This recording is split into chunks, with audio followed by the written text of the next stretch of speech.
तुम्ही आरोप करताय, काय प्रकरण आहे, काय सत्य आहे, काय सांगा?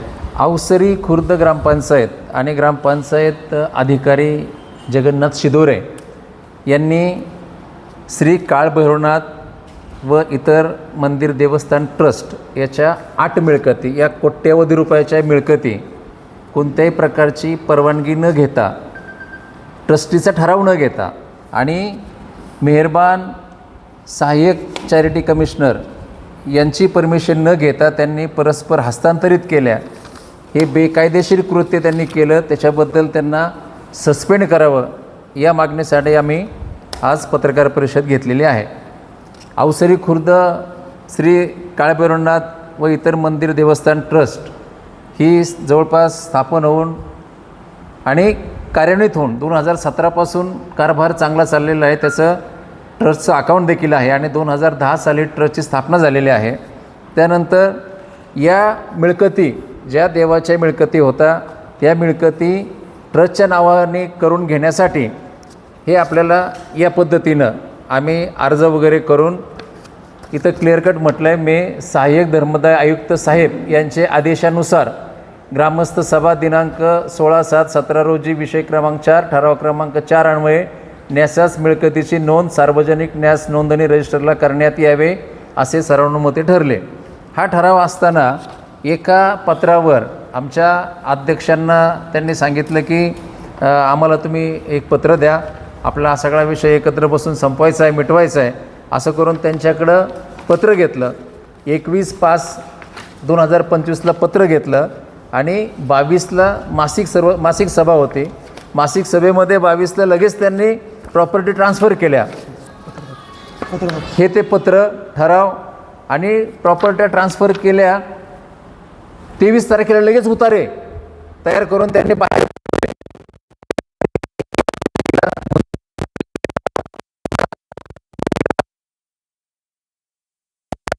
होतात ते कायम त्यांना उतरून टाकले. आणि खूप ग्रामसभा 25 तारखेला होती, 30 तारखेला होती.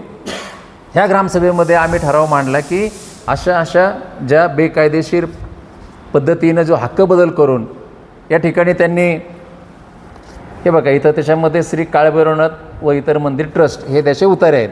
आणि ग्रामसभेला आम्ही ठराव घेतला. ठराव घेतल्यानंतर ते म्हटले हा ठराव बेकायदेशीर आहे, ग्रामसभेला ठराव घेता येत नाही.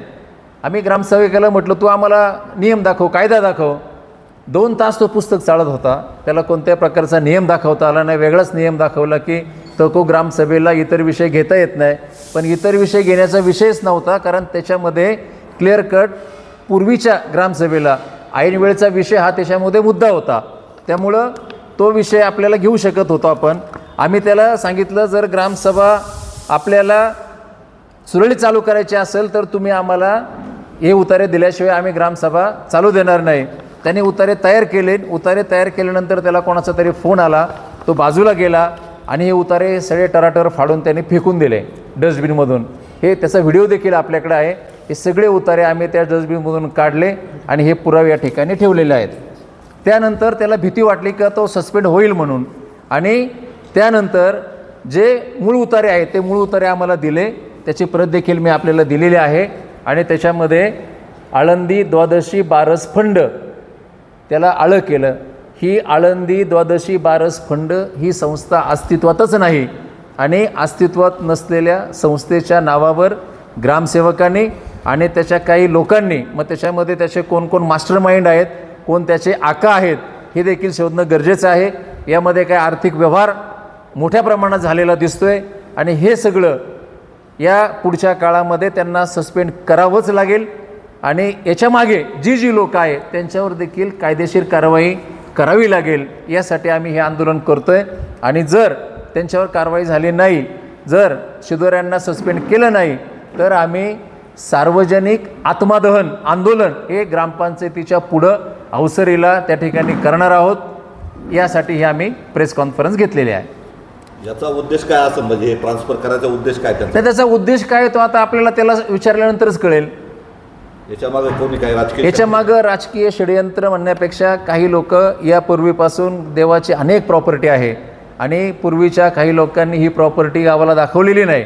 जवळपास 116 तोळे सोने, 2.5 किलोचा सोन्याचा कळस हे अजून काही गावाला मिळालेलं नाही, ट्रस्टीला मिळालेलं नाही. जवळपास 4 ते 5 कोटीचा अपहार असण्याची शक्यता आहे. आम्ही त्या संदर्भात जुन्या लोकांनी एकत्र येऊन हे आम्हाला सगळ्या गोष्टी त्यांनी सांगितलेल्या आहेत. ट्रस्टीच्या किंवा देवाच्या नावावर पूर्वी काही लोकांनी जमिनी दिलेल्या होत्या, त्यावेळी ट्रस्टी अस्तित्वात नव्हते. काही कारभाऱ्यांनी त्यांच्या नावावर या जमिनी केल्या आणि त्या आता त्यांचे वारस सांगतात की ह्या जमिनी आमच्याच आहेत. त्यामुळं ह्या सगळ्यांची चौकशी होणं अतिशय गरजेचं आहे. हे माननीय दिलीप वळसे पाटील साहेब यांच्या आदर्श गाव योजनेतील हे गाव आहे. 2.5 वर्ष आम्ही आघाडीमध्ये काम केलेले आहेत. वळसे पाटील साहेबांना चुकीचं काम आवडत नाही असं आम्हाला वाटतं आणि ते सांगत असतात, परंतु आता त्यांच्याच आदर्श गाव योजनेमध्ये त्यांच्याच काही आदर्श कार्यकर्त्यांनी हे घोटाळे केलेले आहेत. आम्ही वळसे पाटील साहेबांना भेटणार आहोत आणि ह्या लोकांवर तुम्ही कारवाई करा अशा प्रकारची आम्ही त्यांनाही मागणी करणार आहोत. अधिवेशनाला देखील आम्ही अंबादास दानवे साहेबांकडे हा विषय देणार आहोत.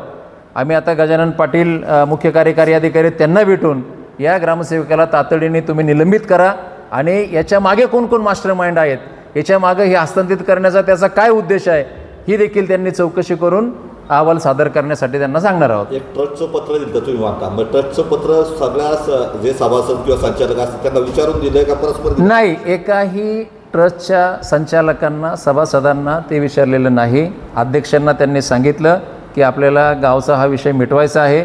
अध्यक्ष देखील या संदर्भात अध्यक्ष रामदास साधू भोरे आहेत, ते देखील अनभिज्ञ होते. ते म्हटले माझ्याकडून त्यांनी चुकीने सही घेतली. ते देखील परवा ग्रामसभेमध्ये आले.